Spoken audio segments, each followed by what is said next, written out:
From famous agents being given a license to disappoint, to a global pandemic ultimately setting a much-anticipated sequel up for a limp box office haul. This bunch of unfortunate continuations all paid the price in one way or another upon their release. I'm Gareth from Whatculture.com, and here are 10 movie sequels that were sent out to die. Number 10, SpiderMan III. With the release of the MCU's Spider-Man celebration that was No Way Home, came with it a reminder of just how adored and cherished Sam Raimi's first few Spidey adventures still are some 2 decades on from their initial release. However, the symbiote sheep of this first ever set of live-action Peter Parker pictures still takes the cake as arguably the most disappointing and frustrating Spider flick ever unleashed onto Marvel maniacs. Had Raimi simply been allowed to tell the story he desired, centered mostly on the 3-film arc of Harry Osborn, Spider-Man 3 would have likely been a conclusion of similar quality to what came before it. Sadly though, studio interference demanded that fan-favorite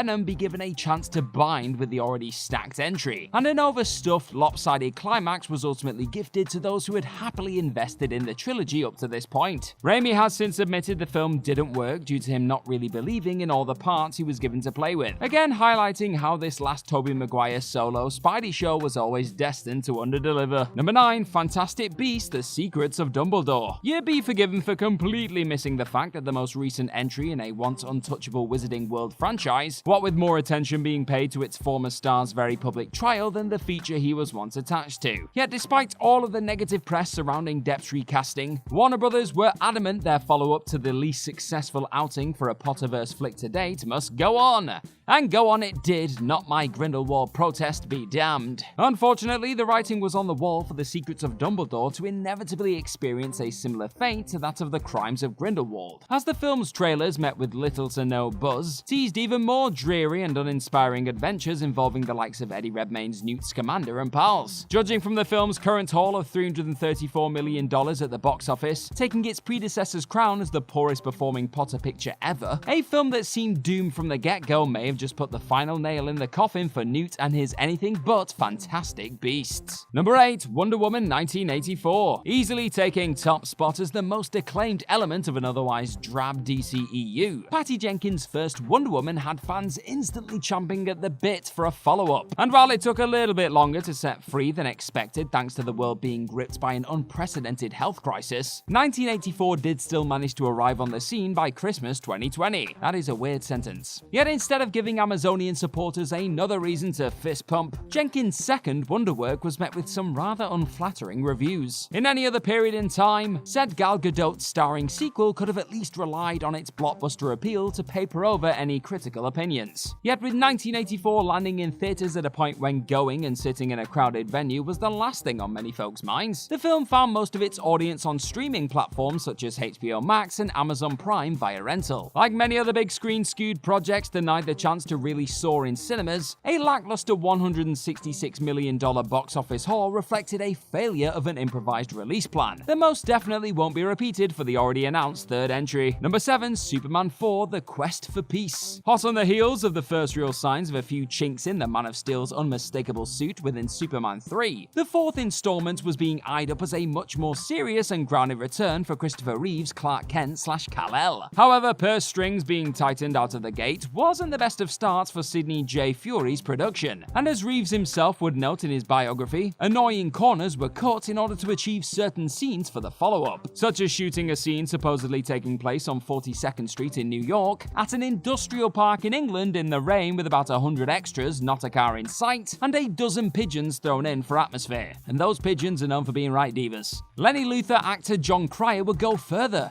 stating the movie was not finished, setting up a once-adored cinematic superhero for a truly depressing and quite devastating last flight under Reeves' stewardship. Number 6, Quantum of Solace. Behind-the-scenes drama and unexpected change of directions don't always have to condemn a sequel to a disastrous fate. Hell, the 007 series itself has already proven that unforeseen changes in direction can still pave the way for a decent enough outing with No Time to Die. Yet the same sadly cannot be said for Daniel Craig's second appearance as the iconic agent with a license License to Kill. Plagued by the fact the studio simply couldn't find a writer to come aboard and finish the script for the follow-up to the widely celebrated Casino Royale, thanks to the 2007-8 Writers Guild of America strike, a bare-bones script was polished off by the likes of the leading man himself, though Craig has openly admitted, "A writer I am not." Trying their best to keep this Titanic ship from sinking, the duo of Craig and director Mark Forster were forced to reframe Quantum as more of a sequel than originally planned. But the film's eventually rather lukewarm critical reception must have felt like a positive win for a feature that everyone involved in clearly just wanted to get out of the way before moving on to their next adventure, and you can't exactly blame them. Number 5, Dark Phoenix. Fox's X-Men franchise appeared to be going out with an attempted bang, as Simon Kinberg's latest stab at the much-beloved Dark Phoenix storyline made its way into existence in 2019. Yet some badly received test screenings soon forced Kinberg to reshoot the entire closing sequence of the flick, before its originally planned November 2018 release. And while reshoots have sometimes opened the door for a finer product to take the place of what came before it, that was most definitely not the case for this limp ensemble ending. A collection of a thrown-together climax, actors not being entirely invested in their roles, unadventurous trailers, and the Fox-Disney merger supposedly causing the eventual marketing campaign to fall flat on its ass, all resulted in Dark Phoenix looking like a disaster in waiting. Sure enough, outside of a New Mutants flop released in the middle of the bloody pandemic, Dark Phoenix became the worst performer in X-Men's Fox history at the box office, and the worst reviewed entry in the franchise's run. Number 4, Shaft. Perhaps the most obvious sign of a studio's lack of faith in a project can be found in the period said picture is released in theaters. In the case of the sequel to 2000's Samuel L. Jackson starring Shaft by the name of,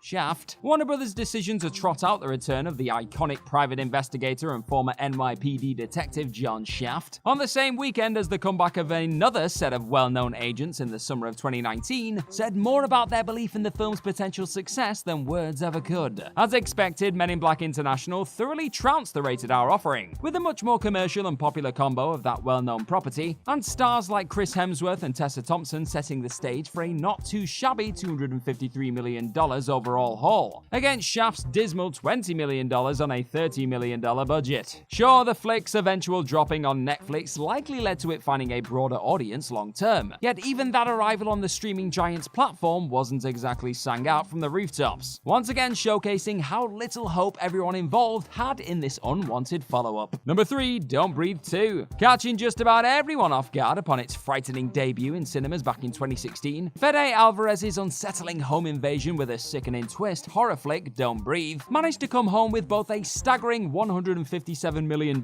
from the box office on a $9 million budget and a string of wholly positive reviews. This being the modern movie business, a second outing for Stephen Lang's disturbing and deeply layered war veteran was pretty much a formality. Yet instead of doubling down on the monstrous qualities of an individual tragically warped and crippled by the Gulf War, the odd decision was made to shift a still magnetic Lang's Norman Nordstrom into more of a misunderstood anti-hero role in Don't Breathe 2. The end result simply didn't click in quite the same way as before, with Nordstrom's dreadful deeds of the prior entry souring any and all heroic acts seen in Rodo Sayeg's less acclaimed sequel. Opening alongside the likes of box office smash Free Guy likely didn't help its cause either, but a much more modest yet still commendable $47 million taking this time around highlighted the overall lack of buzz or support conjured up for the unexpected hit's continuation. Number 2, Death on the Nile. Assembling a mouth-watering cast and successfully crafting a whodunit mystery capable of captivating a modern audience, Kenneth Branagh's Murder on the Orient Express more than earned a second investigation for the actor-director's Poirot. And while Death on the Nile looks set to deliver an equally triumphant mix of star power and intrigue, outside elements and controversy would utterly blot this 2022 release in the end. The negative press surrounding one of the film's leading lights, Armie Hammer, and a string of disturbing allegations made against the actor resulted in 20th Century Studios and Disney having to all but erase him from the feature's marketing. But that still couldn't entirely erase the black mark Hammer's involvement inevitably stamped on the incoming sequel. A dismal $137 million brought home on a $90 million budget only reinforced the devastating impact made by a number of outside factors, including the still ongoing pandemic and adult dramas notoriously not setting the world on fire at the box office, that always looked likely to derail Branagh's follow-up. All in all, Disney will be looking to swiftly sweep this controversy-infected Agatha Christie adaptation under the carpet, as the studio moves forward with a third Branagh-helmed Poirot-led ensemble feature. Number 1, Justice League. As Warner Brothers unfortunately had to learn the hard way, simply assembling your biggest hitters and throwing them in a movie screen isn't enough to guarantee you an out-and-out mega hit. Not exactly aided by the departure of original director Zack Snyder in the wake of his daughter's tragic death in May 2017, crap had already started to hit the superfan as the original vision for Justice League was drastically altered mid-production in response to negative reception towards Snyder's Batman v Superman: Dawn of Justice. Countless rewrites ensued, and Avengers helmer Joss Whedon was ultimately brought on board to supposedly salvage the project. As would later come to light though,